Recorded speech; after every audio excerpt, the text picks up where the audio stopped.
Science کی نظر میں تدفین کے ایک دن بعد یعنی ٹھیک 24 گھنٹے بعد انسان کی آنتوں میں ایسے کیڑوں کا گروہ سرگرم عمل ہو جاتا ہے جو مردے کے پاخانے کے راستے سے نکلنا شروع ہو جاتا ہے، ساتھ ناقابل برداشت بدبو پھیلنا شروع کرتا ہے، جو کہ دراصل اپنے ہم پیشہ کیڑوں کو دعوت دیتے ہیں۔ یہ اعلان ہوتے ہی بچھو اور تمام کیڑے مکوڑے انسان کے جسم کی طرف حرکت کرنا شروع کر دیتے ہیں اور انسان کا گوشت کھانا شروع کر دیتے ہیں۔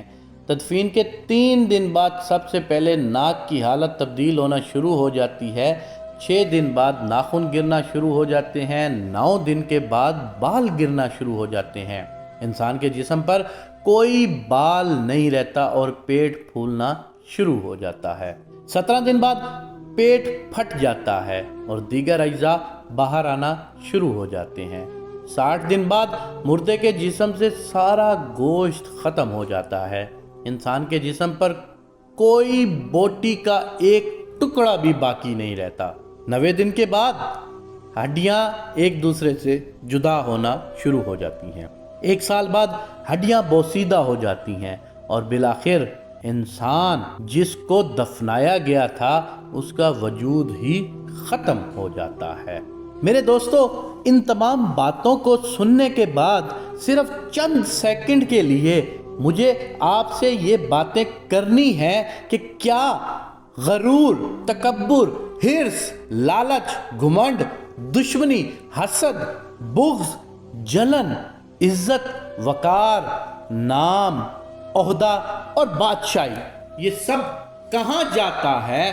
سب کچھ خاک میں مل جاتا ہے۔ انسان کی حیثیت ہی کیا ہے؟ جو انسان صبح سے شام تک زمین کا خدا بنا ہوا ہوتا ہے، اس کی حیثیت کو ختم ہونے میں، اس کا نام و نشان مٹنے میں، اس کی زندگی کے آثار ختم ہونے میں تو چند سیکنڈ لگتے ہیں، لیکن قبر کے اندر بھی اس کا نام و نشان مٹنے میں صرف اور صرف 90 دن کا وقت درکار ہے۔ اس کے بعد اس کی ہڈیوں کا بھی نام و نشان مٹ جاتا ہے۔ تو وہ انسان جو زمین پر زمین کا خدا بنا ہوا ہوتا ہے، کسی دوسرے کو برداشت نہیں کرتا، کسی دوسرے کو دیکھتا نہیں ہے، خود کو بہت بڑی چیز سمجھتا ہے، اس کا وجود ہی ختم ہو جاتا ہے۔ یہ سب کہاں جاتا ہے؟ سب کچھ خاک میں مل جاتا ہے۔ انسان کی حیثیت ہی کیا ہے؟ مٹی سے بنا ہے، مٹی میں دفن ہو کر مٹی ہو جاتا ہے۔ 5 یا 6 فٹ کا انسان قبر میں جا کر بے نام و نشان ہو جاتا ہے۔ دنیا میں اکڑ کر چلنے والا، اپنے آپ کو طاقتور سمجھنے والا، دوسروں کو حقیر سمجھنے والا، دنیا پر حکومت کرنے والا، قبر میں آتے ہی اس کی حیثیت صرف مٹی کی رہ جاتی ہے۔ لہذا انسان کو اپنی ابدی اور ہمیشہ کی زندگی کو خوبصورت اور پرسکون بنانے کے لیے ہر لمحہ فکر کرنی چاہیے، اللہ کو یاد کرنا چاہیے، ہر نیک عمل اور عبادت میں اخلاص پیدا کرنا چاہیے۔